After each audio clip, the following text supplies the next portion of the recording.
Amados hermanos, que el Señor les bendiga, que el Señor les guarde. Les saluda su hermano Lisandro Gil y quien me acompaña en la lectura de los versículos bíblicos, nuestro hermano Fernando Bonilla. Hoy continuamos con el estudio de la doctrina número 10. Estamos en la parte número 4 y la última de la doctrina número 10, doctrina de la iglesia. Hemos estado estudiando algunos principios acerca de la iglesia, principalmente los nombres mediante los cuales somos conocidos, los que pertenecemos a la iglesia, los hijos de Dios, los cristianos, los del camino, los hermanos en la fe. Algunas ilustraciones utilizadas en la Escritura para hablar de la iglesia, como el cuerpo de Cristo, el templo de Dios, la esposa del Cordero. Hemos hablado acerca de los propósitos con los cuales Jesucristo instituyó la iglesia: adoración, servicio, evangelismo, comunión, discipulado. También hablamos un poco acerca de lo que es el gobierno de la iglesia, cómo se instituye el sistema gubernamental dentro de la iglesia, cómo se organiza la iglesia para regirse bajo estatutos y reglamentos principalmente bíblicos. Estamos conformados por dos tipos de gobiernos: diáconos y ministeriales, cuerpo de diáconos, líder ministerial o ministro principal. Principios de autoridad dentro de la iglesia. El Señor Jesucristo es nuestra cabeza, el Señor Jesucristo es la cabeza y su autoridad suprema de la iglesia. El Señor ejerce autoridad principalmente en nuestra vida a través de su palabra. El Señor a través de su palabra nos da los reglamentos, las normas, los estatutos, los lineamientos a través del cual la iglesia del Señor se lleva adelante y ejerce su ministerio aquí en la tierra. El Señor tiene representantes humanos que son los que laboran en la iglesia, son los que le dan movilidad al cuerpo de Jesucristo aquí en la tierra.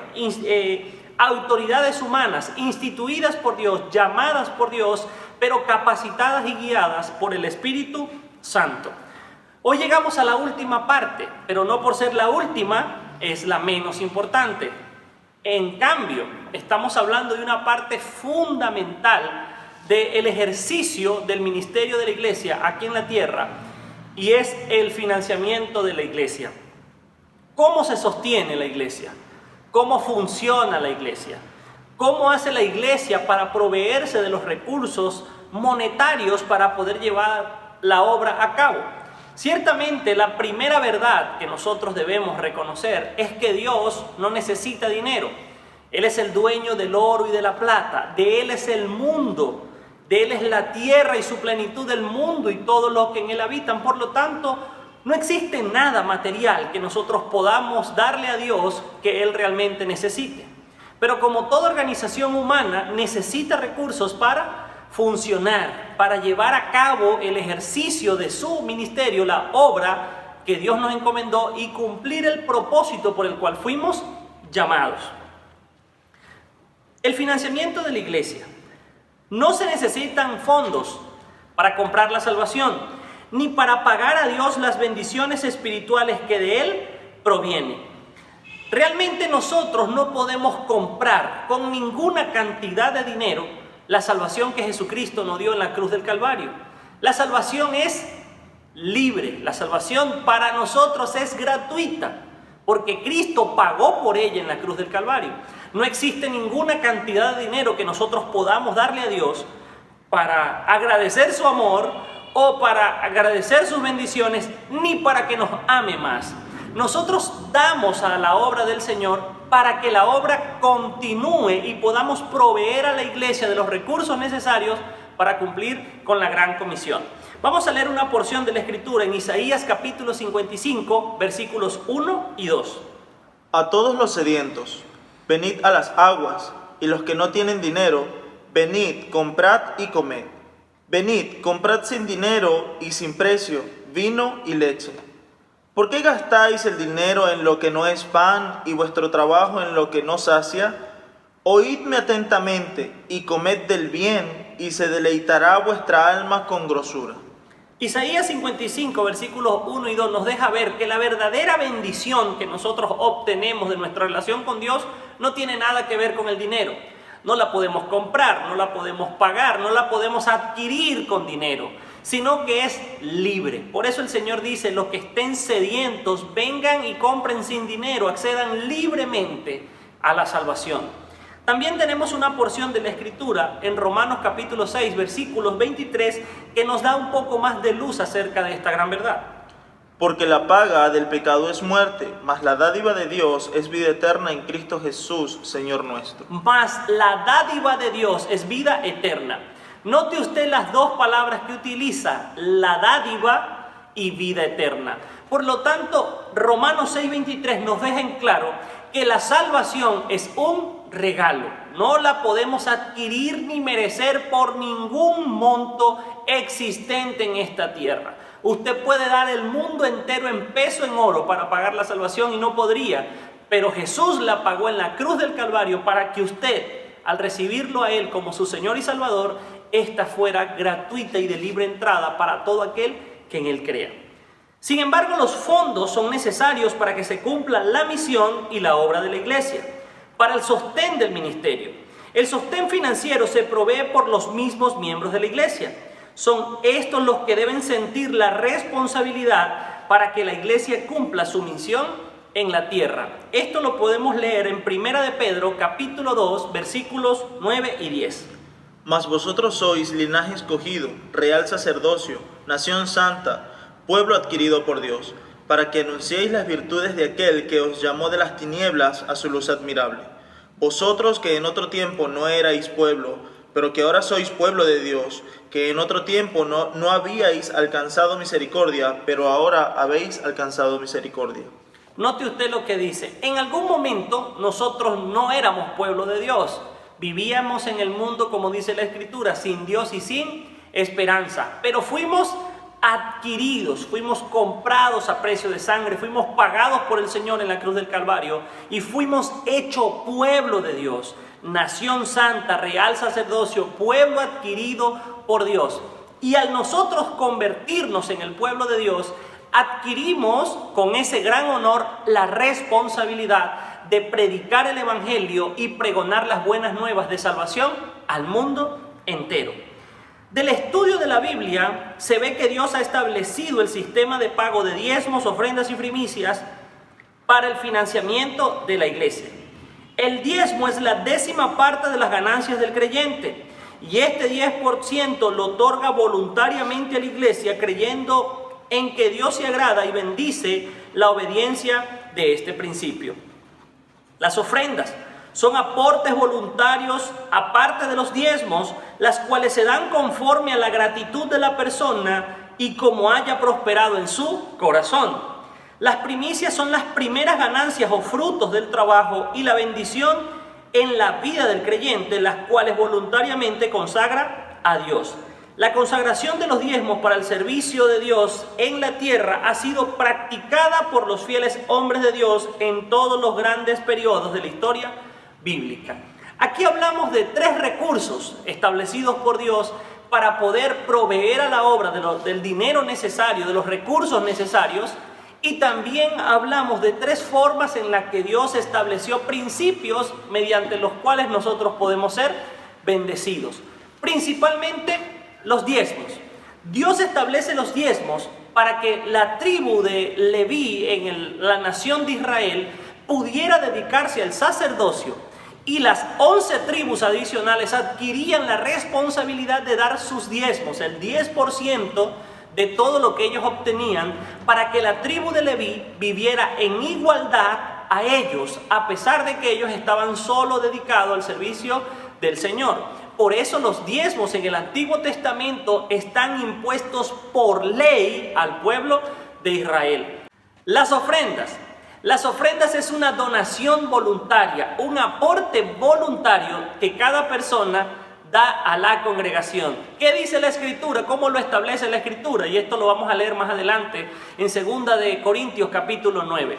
De forma voluntaria, no por tristeza, no por necesidad, sino con un corazón alegre, porque Dios ama al dador alegre. Las ofrendas son otorgadas conforme a la gratitud que usted siente en su corazón por las bendiciones obtenidas de parte de Dios. Las ofrendas no se pueden estimar porque todo depende de su corazón dadivoso para el Señor. Y las primicias hablan de lo primero de toda ganancia o de toda bendición obtenida, de todo fruto. Las primicias fueron establecidas desde el Antiguo Testamento y dice el Señor: honra a Dios con tus frutos y las primicias de todos tus bienes. Honra a Dios con tus bienes, las primicias de todos tus frutos. Honra a Dios con lo primero de todo. Las primicias hablan más de nuestra fe en el Señor al darle a Él lo primero. Pero para poder darle base y sustento bíblico a estas palabras, vamos a leer cómo en distintos periodos de la Escritura se ha practicado los diezmos, las ofrendas y las primicias. El periodo de los patriarcas. Siglos antes que Moisés recibiera la ley, los patriarcas pagaban los diezmos para sostener el culto al Señor. Leemos esto en una porción bíblica en Génesis capítulo 14, versículos 18 al 20. Entonces Melquisedec, rey de Salem y sacerdote del Dios Altísimo, sacó pan y vino, y le bendijo, diciendo: Bendito sea Abraham del Dios Altísimo, creador de los cielos y de la tierra, y bendito sea el Dios Altísimo, que entregó tus enemigos en tu mano, y le dio a Abraham los diezmos de todo. Note usted, aquí tenemos un encuentro entre dos personajes bíblicos altamente relevantes. Abraham, de quien vendría la nación de Israel. Abraham, padre de Isaac, Isaac, padre de Jacob, quien sería Israel, el padre de los 12 patriarcas de las tribus de Israel. Abraham dio sus diezmos a Melquisedec y Melquisedec lo bendijo. ¿En aquel momento existía una ley que obligara a Abraham a dar los diezmos? Pues no existía una ley, sino que era un principio de honra de un hombre bendecido por Dios, bendiciendo a alguien que servía a Dios para que la obra continuara. En Génesis capítulo 28, versículo 22, vamos a ver cómo Jacob o Israel, nieto de Abraham, también cumplía con el mismo principio. Génesis 28, versículo 22. Y esta piedra que he puesto por señal será casa de Dios, y de todo lo que me dieres, el diezmo apartaré para ti. Jacob tuvo un sueño en un lugar llamado Luz, a la cual él renombró y llamó Betel. Tuvo un sueño, una visión, una escalera que daba hasta el cielo y ángeles que subían y bajaban, y encima de la escalera estaba Jehová de los ejércitos, el cual le habló y le dijo: yo soy tu Dios y te bendeciré y te llevaré y te traeré y cumpliré mi palabra. Y Jacob dijo: ciertamente en este lugar está Dios, y yo hago un voto. Si yo voy a cumplir el propósito y vuelvo a casa de mi padre y Dios me lleva, me trae, no necesito alimento y Dios me suple todas las cosas, el diezmo de todo yo lo daré. Note usted cómo Jacob tampoco estaba obligado por ley, porque recordemos que la ley viene con Moisés y Jacob es siglos antes de Moisés. Pero existía el principio de honrar a Dios con todos nuestros bienes, y más cuando reconocemos que es de Él quien viene todo lo bueno para nuestras vidas. Y tenemos la confirmación de lo que dice Génesis 14, 18 al 20 en Hebreos capítulo 7, versículo 4. Considerad, pues, cuán grande era este, a quien aún Abraham, el patriarca, dio diezmos del botín. Hablando acerca de Melquisedec, rey de Salem, hablando de este hombre y la importancia que él tenía aún antes de la ley, tanto así que Abraham, al cual conocemos como el padre de la fe, el hombre que obedeció a Dios hasta el punto que estuvo de matar a su propio hijo, le dio los diezmos de aquel botín obtenido en aquella guerra. Cuando pasamos el periodo de los patriarcas, llegamos al periodo de la ley, el cual inicia con Moisés y dura hasta los tiempos de Juan el Bautista.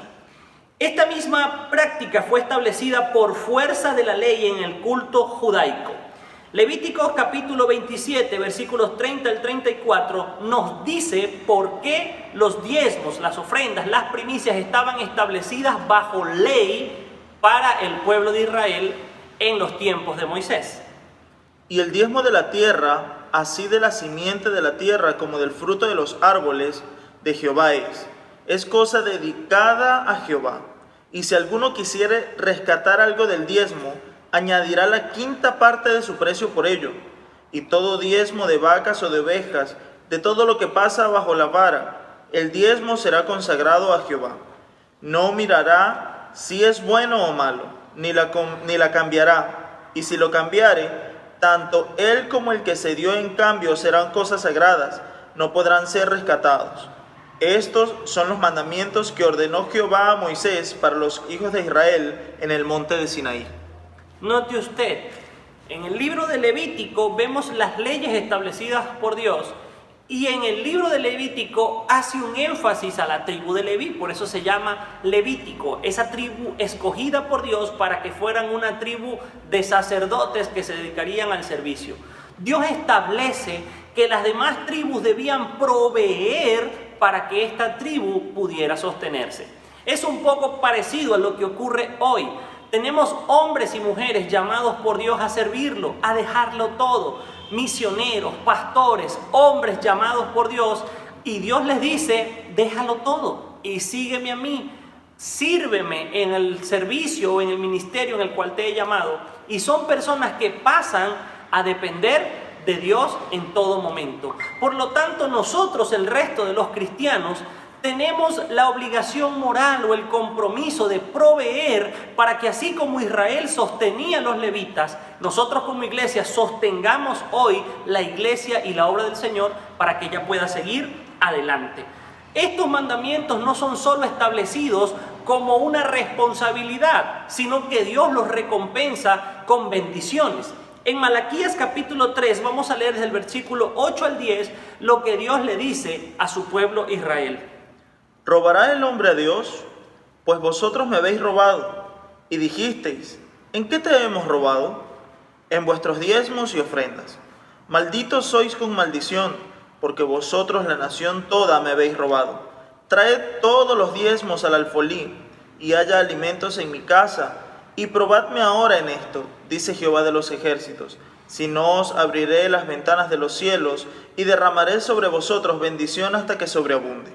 Note usted lo que le dice, vosotros me habéis robado. ¿Por qué? Porque esas tribus tenían la responsabilidad de proveer para que el culto a Jehová continuara.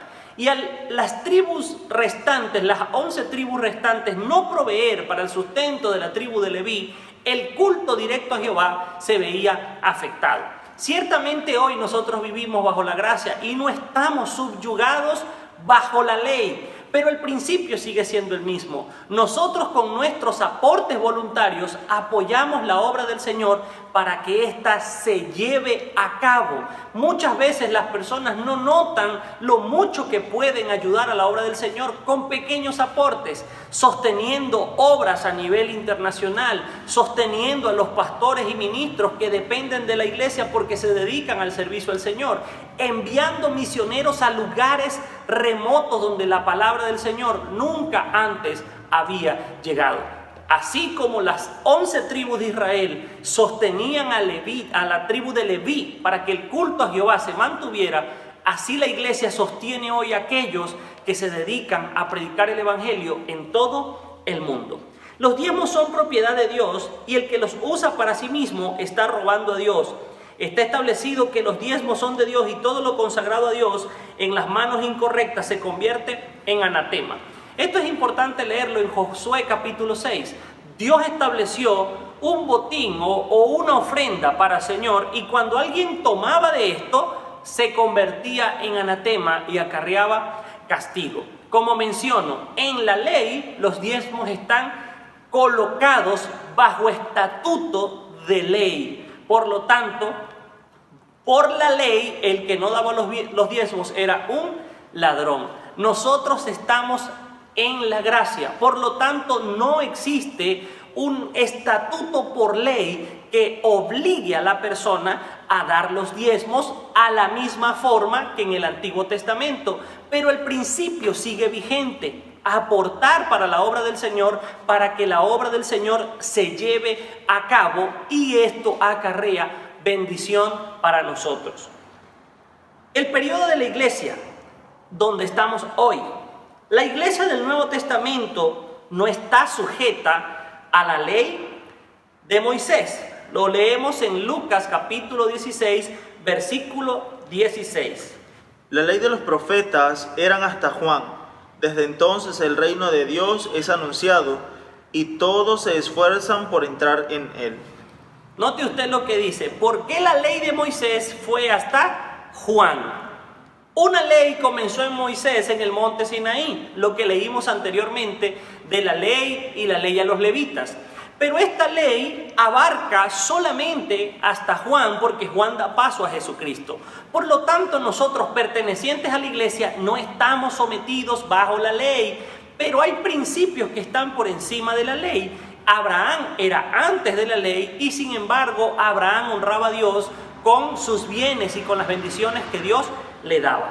Leemos también en Juan capítulo 1, versículo 17, algo más de esto. Pues la ley por medio de Moisés fue dada, pero la gracia y la verdad vinieron por medio de Jesucristo. Aquí hace otra vez referencia a que había algo establecido por Dios a través de Moisés en el Antiguo Testamento, pero que ahora hay algo que llamamos el nuevo pacto establecido por Dios en Cristo Jesús, el pacto de la gracia. Romanos capítulo 6, versículo 14 también nos dice: Porque el pecado no se enseñoreará de vosotros, pues no estáis bajo la ley, sino bajo la gracia.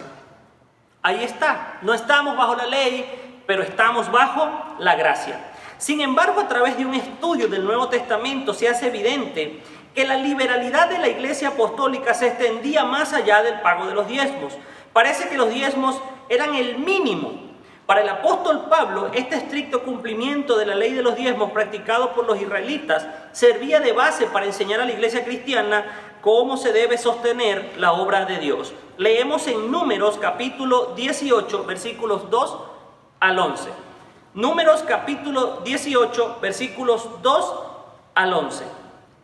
Y a tus hermanos también, la tribu de Leví, la tribu de tu padre, haz que se acerquen a ti y se junten contigo, y te servirán, y tú y tus hijos contigo serviréis delante del tabernáculo del testimonio, y guardarán lo que tú ordenes, y el cargo de todo el tabernáculo, mas no se acercarán a los utensilios santos ni al altar, para que no mueran ellos y vosotros. Se juntarán pues contigo, y tendrán el cargo del tabernáculo de reunión en todo el servicio del tabernáculo. Ningún extraño se ha de acercar a vosotros, y tendréis el cuidado del santuario y el cuidado del altar, para que no vengan más la ira sobre los hijos de Israel, porque he aquí yo he tomado a vuestros hermanos los levitas de entre los hijos de Israel, dados a vosotros en don de Jehová, para que sirvan en el ministerio del tabernáculo de reunión. Mas tú y tus hijos contigo guardaréis vuestro sacerdocio en todo lo relacionado con el altar, y del velo adentro, y ministraréis. Yo os he dado en don el servicio de vuestro sacerdocio, y el extraño que se acerque morirá. Dijo más Jehová a Aarón: He aquí yo te he dado también el cuidado de mis ofrendas. Todas las cosas consagradas de los hijos de Israel te he dado por razón de la unción, y a tus hijos por estatuto perpetuo. Esto será tuyo de la ofrenda de las cosas santas, reservadas del fuego. Toda ofrenda de ello, todo presente suyo, y toda expiación por el pecado de ellos, y toda expiación por la culpa de ellos, que me han de presentar, será cosa muy santa para ti y para tus hijos. En el santuario la comerás, todo varón comerá de ella, cosa santa será para ti. Esto también será tuyo, la ofrenda elevada de sus dones, y todas las ofrendas mecidas de los hijos de Israel, he dado a ti y a tus hijos y a tus hijas contigo, por estatuto perpetuo. Todo limpio en tu casa comerá de ella.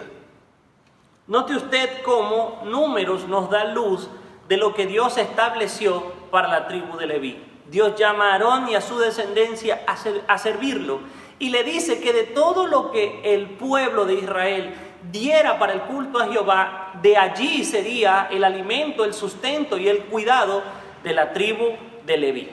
¿Qué ocurre con nosotros en el Nuevo Testamento? ¿Somos acaso nosotros judíos? En ninguna manera. Nosotros somos la iglesia. ¿Nosotros somos Israel? No, somos la iglesia, cuerpo de Cristo, la esposa del Cordero. Por lo tanto, aunque somos llamados por Dios, escogidos por Dios, no somos exactamente lo mismo. Por lo tanto, nosotros no estamos sujetos bajo la ley de Moisés, a hablar desde la misma perspectiva del Antiguo Testamento como se habla de los levitas. Pero en el Nuevo Testamento también se habla de cómo nosotros debemos ser partícipes de las colaboraciones, del sostenimiento de la iglesia para que pueda llevar a cabo su obra. En 2 de Corintios capítulo 9 vamos a leer los versículos 13 y 14 que dan un poco más de luz acerca de esto. Pues por la experiencia de esta administración glorifican a Dios por la obediencia que profesáis al Evangelio de Cristo y por la liberalidad de vuestra contribución para ellos y para todos. Asimismo, en la oración de ellos por vosotros, a quienes aman a causa de la superabundante gracia de Dios en vosotros. Note usted aquí de lo que habla Pablo. Y yo le invito a que usted pueda leer todo el capítulo 9 de 2 de Corintios. Habla acerca de la siembra y la cosecha. La bendición que da dar y recibir. El mismo escritor, Pablo, el apóstol, escribe que el que siembra escasamente, escasamente segará. Y el que siembra abundantemente, abundantemente, generosamente, segará. Nos habla de un principio de dar para la obra del Señor, de aportar para que el Evangelio se predique, de dar para que así como nosotros tenemos, también pueda tener aquel que padece necesidad. En el Antiguo Testamento era exactamente lo mismo. Dios no decía, las ofrendas se tienen que llevar al tabernáculo y solamente los levitas van a ser beneficiados de eso. No, sino que Dios decía, los levitas tomarán su parte y todo lo demás será repartido entre los extranjeros, las viudas, los huérfanos, los menesterosos, que es igual a lo que hace la iglesia hoy en día. Sostenemos la obra, los templos, la organización, a nuestros pastores que se dedican a tiempo completo a servir a Dios en nuestras congregaciones y a velar por nuestras almas, pero también dedicamos parte de este dinero a ayudar al necesitado, porque ese es el principio bíblico. Claro está por las Escrituras que el mismo método practicado para el sostén del culto judaico es el que se empleó para el sostén del culto y ministerio de la iglesia apostólica. Ahora, ¿cuáles son las diferencias que podemos notar entre los diezmos, las ofrendas, las primicias en el Antiguo Testamento y en el Nuevo Testamento? En el Antiguo Testamento los diezmos eran pagados por los israelitas por fuerza de ley. En el Nuevo Testamento los creyentes lo hacen por el impulso de la gracia de Dios en sus corazones. 2 de Corintios capítulo 9, versículos 5 al 8 nos dice: Por tanto, tuve por necesario exhortar a los hermanos que fuesen primero a vosotros y preparasen primero vuestra generosidad antes prometida, para que esté lista como de generosidad y no como de exigencia nuestra. Pero esto digo, el que siembra escasamente también segará escasamente, y el que siembra generosamente, generosamente también segará. Cada uno dé como propuso en su corazón, no con tristeza ni por necesidad, porque Dios ama al dador alegre, y poderoso es Dios para hacer que abunde en vosotros toda gracia, a fin de que, teniendo siempre en todas las cosas todo lo suficiente, abundéis para toda buena obra. Note usted lo que especifica Pablo. Pablo dice que cada uno dé con anterioridad, por generosidad, no por obligación, no por imposición. Por lo tanto, nosotros no podemos darle al Señor algo porque nos sintamos obligados a darlo. Nosotros los cristianos no podemos obligar a las personas y someterlos y amenazarlos, no, porque es el mismo Dios el que pone en el corazón de su pueblo dar para la obra. Y note usted las palabras que dice Pablo: el que siembra escasamente, escasamente segará. Usted no puede pretender sembrar 2 plantas y esperar que salgan 10. Así como usted siembra, así mismo cosecha. En el Antiguo Testamento se establecieron los diezmos y Dios les dijo: pruébenme, a ver si no abriré la ventana de los cielos y derramaré bendición hasta que sobreabunde. A nosotros el Señor nos dice: el que siembra escasamente, escasamente cosecha, y el que siembra abundantemente, abundantemente cosecha. Segundo, la ley de recompensa es descrita en Malaquías capítulo 3, versículos 8 al 10, el cual ya leímos hace un momento, donde el Señor le dijo al pueblo de Israel: me habéis robado. ¿Y en qué te robamos? En los diezmos y las ofrendas. Así que pruébenme ahora en esto, a ver si no abriré la ventana de los cielos y derramaré bendición hasta que sobreabunde. Y la ley de recompensa se halla en el Nuevo Testamento en los libros de Lucas capítulo 6 versículo 38 y 2 de Corintios capítulo 9 versículo 6. Leemos primero Lucas capítulo 6 versículo 38. Dad y se os dará, medida buena, apretada, remecida y rebosando darán en vuestro regazo, porque con la misma medida con que medís os volverán a medir. Note usted esta expresión, a mí me encanta este versículo porque es muy específico. Lucas 6:38, da ofrenda buena, apretada, remecida y rebosando. Note usted, dale al Señor y recibirás de la misma manera. Por ejemplo, ya yo había puesto este ejemplo con anterioridad. Cuando usted va a algún lugar a comprar algo, usted escoge lo primero que le den o escoge lo mejor. Escoge lo mejor en realidad. Así mismo dice la Escritura, medida buena. Y cuando usted tiene un saco y lo está llenando de algo y de repente usted ve que le falta cosas por meter y el saco está lleno, ¿qué hace usted? Lo aprieta. Apretada, buena y apretada. Cuando usted sigue llenando y todavía le faltan cosas por meter, ¿qué hace usted? Remece, estremece, mueve ese saco. Asimismo dice la Escritura, remecida. Y cuando dice rebosante, es más de lo que usted puede abarcar. Cuando usted le vaya a dar algo al Señor, lo leímos con anterioridad, no lo haga por tristeza, no lo haga por necesidad, no lo haga lamentándose, porque el Señor no se complace en que usted le dé a Él como que se siente obligado. Dele al Señor conforme ha propuesto en su corazón, con gratitud de lo mejor que usted tenga para dar, porque Dios a usted le da de lo mejor.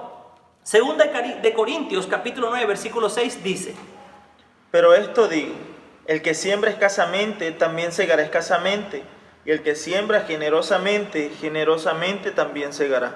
Como les menciono, les recomiendo, lean Segunda de Corintios capítulo 9 en su totalidad. También dice que el Señor es el mismo que se encarga de que nosotros tengamos semilla para sembrar. Y mientras más sembramos, más semilla nos es dada. Así que mientras usted más ayude a otros, mientras usted más aporte, el Señor le continuará bendiciendo y aportando semilla para que usted pueda dar para su obra.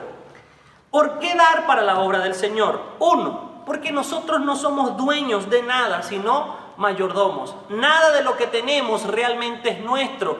Todo es de Dios, pero Él nos da conforme a su gracia y a su misericordia y nosotros lo administramos. Un mayordomo es aquel que administra los bienes de otro. Nosotros reconocemos que todo lo que tenemos es de Dios y debemos hacer lo mejor por administrarlo de la mejor manera. Todo lo que tenemos en nuestra vida le pertenece a Dios. Salmo 24, 1 y 2 dice: De Jehová es la tierra y su plenitud, el mundo y los que en él habitan, porque él la fundó sobre los mares y la afirmó sobre los ríos.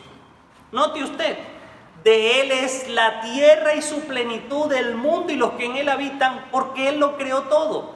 Él creó todo desde el principio, creó los cielos y la tierra, la ordenó y creó al hombre. Por lo tanto, hasta usted y yo somos hechura de Dios y le pertenecemos a él. Ageo capítulo 2 versículo 8 dice: Mía es la plata y mío es el oro, dice Jehová de los ejércitos. Ahora, ¿qué realmente le podemos dar nosotros a Dios que ya no le pertenezca? Absolutamente nada, porque nosotros no le damos a Dios. Dios no tiene cuenta bancaria ni tiene tarjeta de débito o crédito. Nosotros aportamos para su obra y Él nos bendice para que sigamos aportando. Cuando Dios creó al hombre, la primera función que le dio fue la de administrar. Génesis capítulo 1, versículos 27 al 30 mencionan cómo Dios le dio la responsabilidad a Adán de administrar la creación. Y creó Dios al hombre a imagen de Dios lo creó, varón y hembra los creó. Y los bendijo Dios y les dijo: Fructificad y multiplicaos, llenad la tierra y sojuzgadla, y señoread en los peces del mar, en las aves de los cielos, y en todas las bestias que se mueven sobre la tierra. Y dijo Dios: He aquí que os he dado toda planta que da semilla, que está sobre toda la tierra, y todo árbol en que hay fruto y que da semilla, os serán para comer, y a toda bestia de la tierra, y a todas las aves de los cielos, y a todo lo que se arrastra sobre la tierra, en que hay vida, toda planta verde le será para comer, y fue así. Note usted, Dios lo creó todo. Creó la naturaleza, creó el planeta, nos creó a nosotros, creó los animales y nos dio la libertad de administrarlo, de disfrutar de ello, pero reconociendo que todo le pertenece a Él. Dios posee los derechos de propiedad sobre todo. Primero, en la creación, en virtud sobre la creación, Salmos 24:1, que acabamos de leer, de Dios es la tierra y su plenitud, el mundo y los que en él habitan. Todo cuanto existe le pertenece a Dios porque Él lo creó.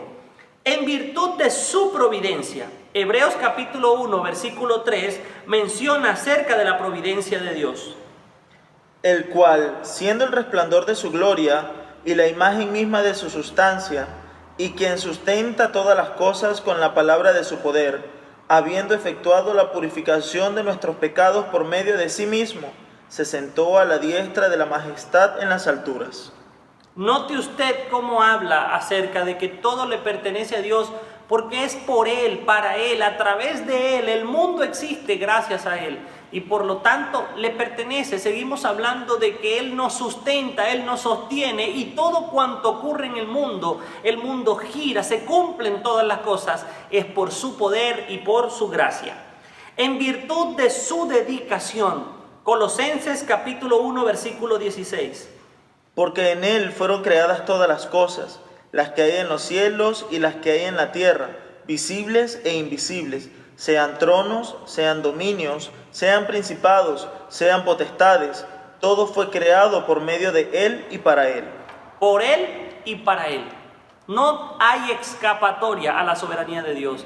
Él nos creó a través de su poder, a través de su gracia. Existimos gracias a Él, vivimos gracias a Él, somos salvos gracias a Él.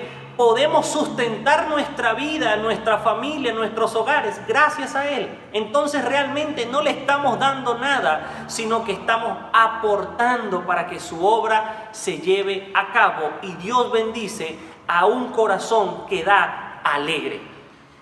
Dar es un importante indicador espiritual. La forma en que manejamos nuestro dinero es una expresión externa de una condición interna.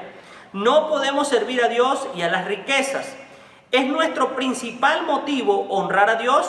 Muchos usan a Dios para servir a las riquezas, pero lo correcto es usar las riquezas para servir a Dios. Lucas 16:13 dice acerca de esto.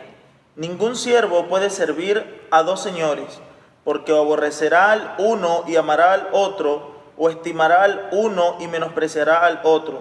No podéis servir a Dios y a las riquezas. ¿Qué ocurre cuando el dinero es más importante para nosotros que Dios? Que el dinero se convierte en nuestro Señor y terminamos poniendo a Dios en un segundo lugar para servir al dinero. Pero ¿qué ocurre cuando ponemos a Dios en el primer lugar? Para nosotros el dinero no es lo más importante. Y al tener un corazón desprendido del dinero, y se escuchará ilógico, pero mientras menos tú ames al dinero, el Señor te bendecirá aún más, porque sabe que ese dinero no le va a robar el primer lugar en nuestras vidas.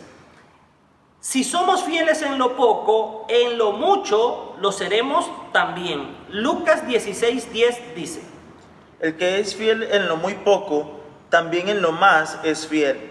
Y el que en lo muy poco es injusto, también en lo más es injusto. Note usted, de pronto nosotros iniciamos aportando para la obra del Señor y dando como la viuda todo lo que teníamos en lo muy poquitito.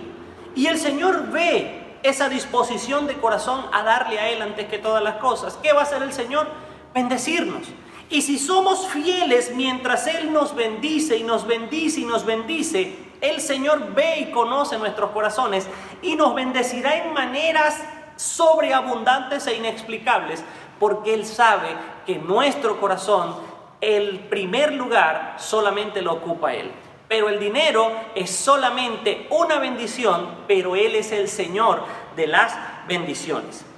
Dios quiere bendecirnos, pero el requisito es la obediencia. En Deuteronomio capítulo 28, versículo 1 al 14, ustedes pueden leer las bendiciones de obedecer a Dios, los beneficios de la obediencia.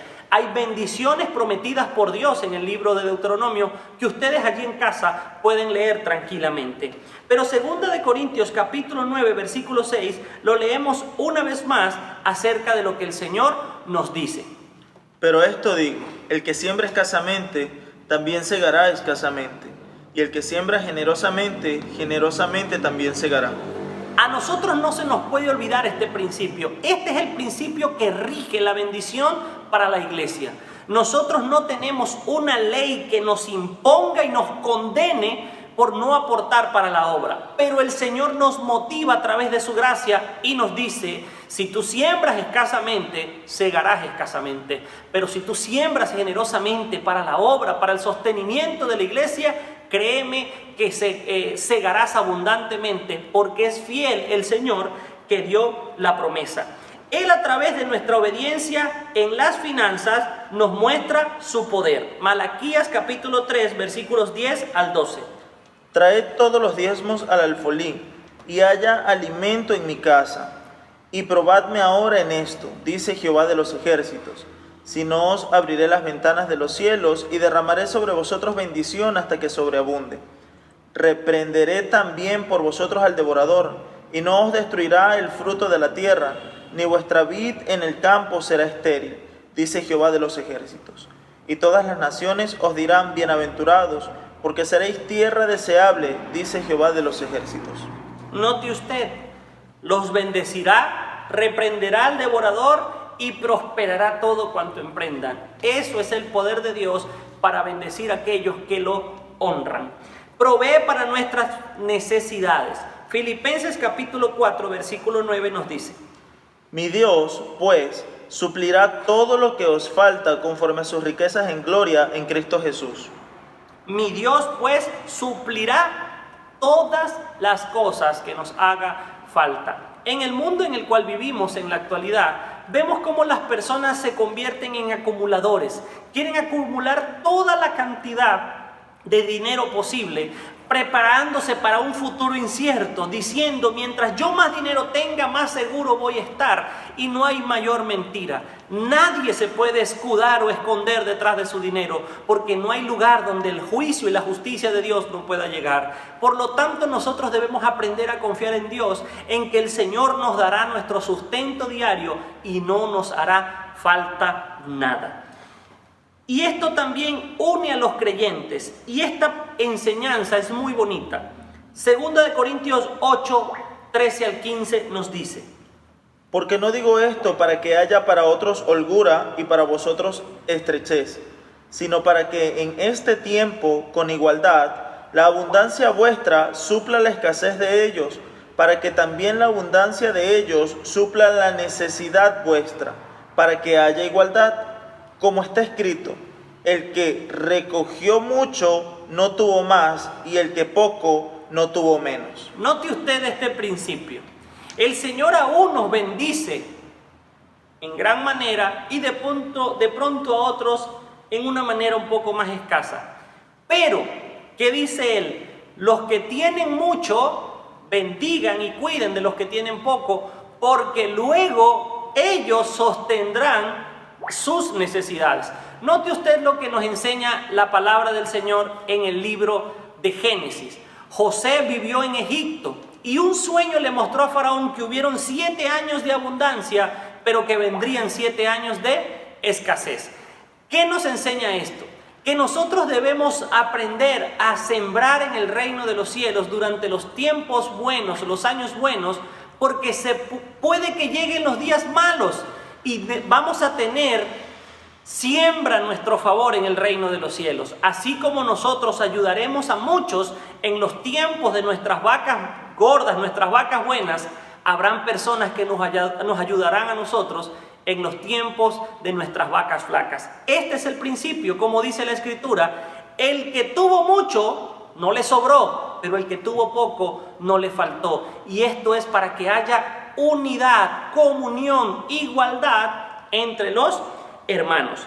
Y para finalizar, dar es una forma de ejercitarnos en la gracia de Dios. Primera de Crónicas, capítulo 29, versículos 17 al 18. Yo sé, Dios mío, que tú escudriñas los corazones y que la rectitud te agrada. Por eso yo con rectitud en mi corazón voluntariamente te he ofrecido todo esto.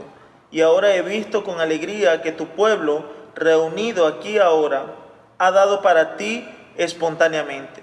Jehová, Dios de Abraham, de Isaac y de Israel, nuestro Padre, conserva perpetuamente esta voluntad del corazón de tu pueblo y encamina su corazón a ti. Note usted cómo terminamos esta doctrina número 10 acerca de la iglesia. Leemos en Crónicas cómo dice que el pueblo dio en abundancia y espontáneamente. No se trata de que la iglesia se sienta presionada, obligada, sometida a aportar, porque no se trata de una obligación, se trata de una honra, se trata de un honor poder aportar para la obra del Señor. Pregúntese usted, ¿cuántas personas pudieron haber dado sus colaboraciones voluntarias conforme a como Dios prosperó para que el Evangelio pudiera llegar hasta donde usted estaba? Ahora piense usted en cuánto puede usted aportar para que el Evangelio llegue a personas que tienen necesidad de escuchar el nombre de Jesucristo. Amados hermanos, hasta aquí la doctrina número 10. Hemos terminado esta doctrina que ha sido la más larga de todas, 4 partes. Y ahora pasamos a la doctrina número 11, doctrina del ministerio. Así que no se desanime, ya nos faltan solo 6 doctrinas y terminamos con las 16 doctrinas fundamentales de la palabra del Señor. Les deseamos la mejor de las fortunas, que el Señor les bendiga, que el Señor los guarde. Y recuerden, si tienen alguna duda, si tienen alguna pregunta, pueden hacerla a través de las redes sociales, en los comentarios de estos videos, o escribirnos a los números de la iglesia y con todo el gusto estaremos respondiendo a sus preguntas. Que el Señor les bendiga y que el Señor les guarde. Nos vemos en la doctrina número 11.